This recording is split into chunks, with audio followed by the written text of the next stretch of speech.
Hola tutorandos de YouTube, ¿qué tal? En la clase de hoy vamos a hablar de máximos, mínimos y puntos de inflexión en funciones y su relación con el concepto de derivada. Vamos a aprender a hacer de hecho lo que se denomina derivación gráfica. No es una forma de derivar que nos sirva para trabajar con números, pero sí para ver más o menos la forma que tiene que tener una derivada.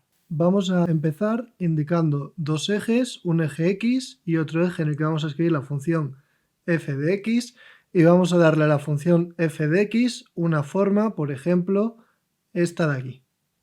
Sobre esta gráfica podemos indicar dos puntos a los cuales vamos a llamar máximos con una m mayúscula. Voy a aclarar aquí que m mayúscula es máximo. Vamos a indicar también este punto de aquí con una m minúscula que significaría mínimo. Y además vamos a fijarnos en los dos puntos en los cuales la función pasa de hacer más o menos una montaña a hacer más o menos un valle, que serían este punto de aquí y este punto de aquí más o menos. Estos serían los puntos de inflexión. PI, puntos de inflexión. Cuando nosotros calculamos una derivada de f de x, lo que hacemos es tener en cuenta que la derivada es la pendiente en cada punto de la función original. De modo que en aquellos puntos donde la pendiente de la función sea 0 tendrán derivada 0. Esos puntos van a ser los máximos y el mínimo, porque justo en estos puntos la tangente a la función, es decir, la recta que marca la pendiente, tienen pendiente 0, son rectas completamente horizontales. Entonces, justo donde la función tiene máximos, la derivada tiene que tener ceros. Y ya sabemos que estos van a ser los tres puntos donde la derivada va a valer 0. Ahora, antes del primer máximo, en esta región, la función crece, lo cual significa que la derivada tendrá que ser positiva. Y lo mismo sucede en esta zona, la función está creciendo. Por otra parte, en estas otras dos regiones, la función va hacia abajo, la función está decreciendo y por tanto la derivada tiene que ser negativa. Si traducimos esto ahora en la gráfica de abajo, podemos ver que en este tramo la derivada tiene que ser positiva, en el segundo tramo la derivada tiene que ser negativa y volver a 0, después tiene que volver a ser positiva y volver a 0, y después tiene que volver a ser ya negativa de nuevo. Y justo estos dos picos que tiene la derivada tienen que coincidir con los puntos de inflexión de la función original. Es decir, donde la función tiene aquí su pico de caída, la derivada es donde es más negativa. Y donde la función tiene aquí su pico de subida es donde la derivada es más positiva. Es decir, cuanto más positiva es la derivada, más pendiente tendrá la función, cuanto más negativa, más pendiente también, pero hacia abajo. Y ahora podríamos preguntarnos qué sucede si derivamos la función otra vez.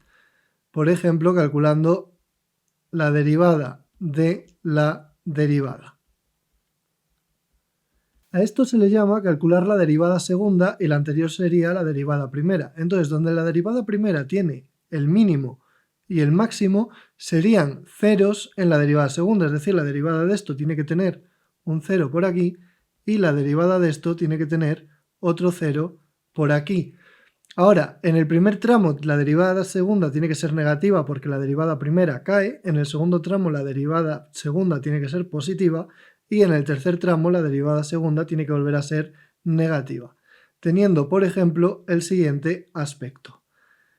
¿Y qué nos está marcando la derivada segunda si la comparamos con la primera? Pues bien, donde la derivada segunda es positiva, que es entre esta zona y esta, que traducido aquí sería entre este punto y este otro, es donde la función original hace una especie de valle. Mientras que los tramos donde la derivada segunda es negativa, es donde la función original hace más bien de montaña. Es decir, el punto de inflexión se caracteriza por tener un 0 en la derivada segunda, y además se caracteriza por marcar el cambio de curvatura de la función de hacer valles a hacer montañas o de hacer montañas a hacer valles. Normalmente cuando la función hace un valle se suele decir que es cóncava y cuando la función hace una montaña se suele decir que es convexa. Aunque esto suele depender del punto de vista desde el cual se observe la función y si se mira desde arriba o desde abajo. Vamos a ver ahora otro ejemplo. La siguiente gráfica va a tener asíntotas horizontales, lo cual significa que va a haber ciertas rectas a las cuales se aproxima en los límites menos infinito y más infinito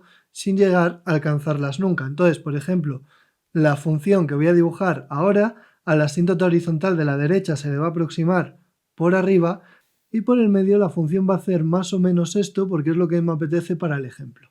Entonces aquí podemos distinguir los siguientes puntos. Aquí arriba tenemos un máximo, aquí abajo tenemos un mínimo y aquí tenemos otro punto en el que la derivada será prácticamente cero, pero no es ni un máximo ni un mínimo, es más bien un punto de equilibrio intermedio.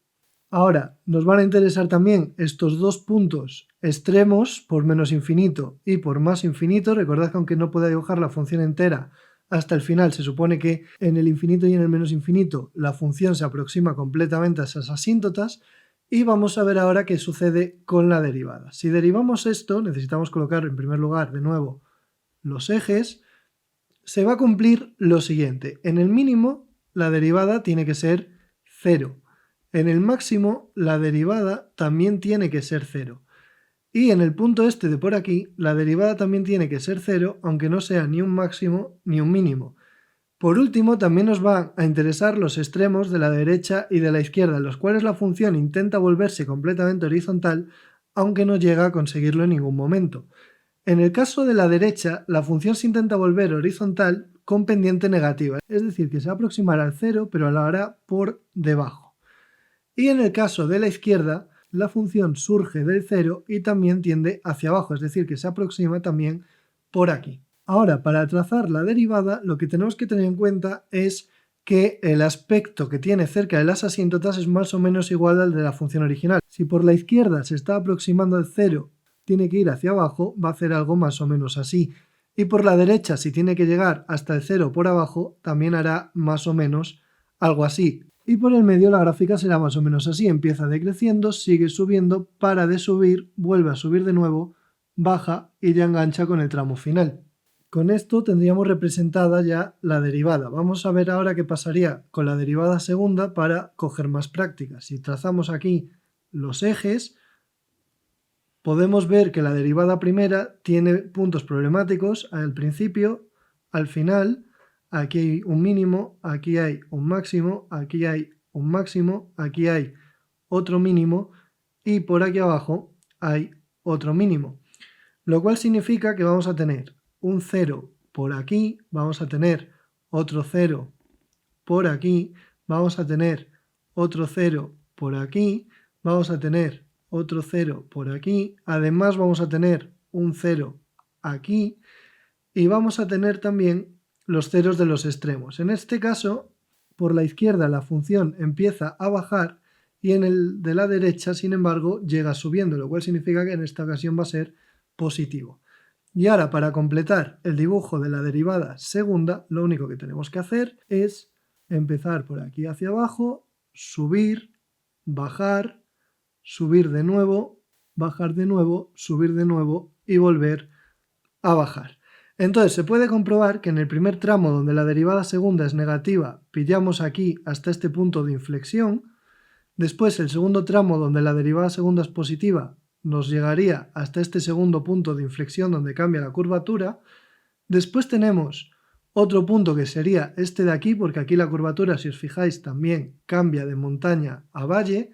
Tendríamos otro punto de inflexión por aquí, donde vuelve a cambiar de valle a montaña, y tendríamos un último punto de inflexión por esta zona, donde cambia de montaña a valle. Es decir, la primera derivada nos indica si la función sube, baja o ninguna de las dos cosas dando lugar a máximos, mínimos o estos puntos de inflexión de aquí tan especiales, y la derivada segunda nos indica si se están haciendo valles o montañas. Y para terminar me gustaría comentar también alguna función con asíntotas verticales. En este caso tendríamos aquí los ejes, vamos a trazar una asíntota vertical por ejemplo por aquí y otra por aquí, y vamos a dibujar una función que se adapta a ellas, por ejemplo haciendo esto por un lado, esto por el otro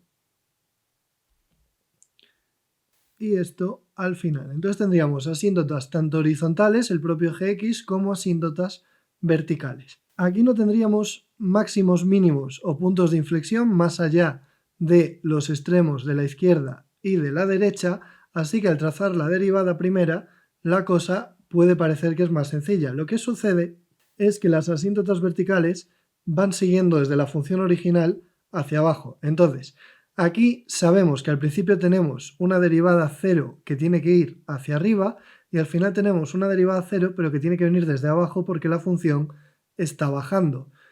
Y por otra parte en las asíntotas hay que analizar también las cosas con calma. En la primera asíntota vertical, esta de aquí, sabemos que por la izquierda la función sube, entonces tiene que acabar arriba hacia el infinito. Y a la derecha la función también está subiendo, de modo que tiene que salir también por arriba. Después, en la segunda asíntota vertical, la función llega por la izquierda subiendo, así que es positiva, y sale por la derecha bajando, así que es negativa. De modo que la derivada de esta función tendría que ser algo de este estilo. Iría desde aquí hasta aquí respetando la asíntota, después por aquí tendría una bajada y volvería a subir respetando la asíntota, y por último haría este trozo también respetando la asíntota. Ahora, para trazar la derivada segunda, tendríamos que volver a trazar los ejes y aquí ya sí que tendríamos un punto en el que la derivada primera sería claramente 0, un mínimo, que vamos a bajarlo y decir que está justo en el punto central. Las asíntotas también tienen que bajar tal cual están y tenemos que volver a analizar qué sucede con los puntos importantes. Por ejemplo, por la izquierda vuelve a salir hacia arriba, así que positivo. Por la derecha ahora llega subiendo, así que pasa a ser positivo de nuevo. Y en las asíntotas verticales, a la izquierda llega subiendo, pero por la derecha sale bajando. Y en la segunda asíntota vertical, por la izquierda llega subiendo y por la derecha sale también subiendo, lo cual va a hacer que la derivada segunda tenga el siguiente aspecto. Por aquí sube, por aquí subirá también pasando por el 0 y respetando en todo momento las asíntotas, y en el tramo final nos saldrá algo de este estilo. Y aquí podemos ver que en la región de la izquierda, donde la derivada segunda es positiva, la función se dobla haciendo un valle, a la derecha, donde la derivada segunda es positiva también se dobla haciendo un valle, y por el medio pasa de hacer montaña a valle, donde la derivada segunda pasa de ser negativa a ser positiva. Y con esto ya habríamos visto en qué consiste derivar gráficamente y qué son los puntos máximos, mínimos y los de inflexión. Espero que os haya sido de utilidad para comprender mejor las derivadas y nos vemos en la clase del viernes donde veremos la regla del cociente.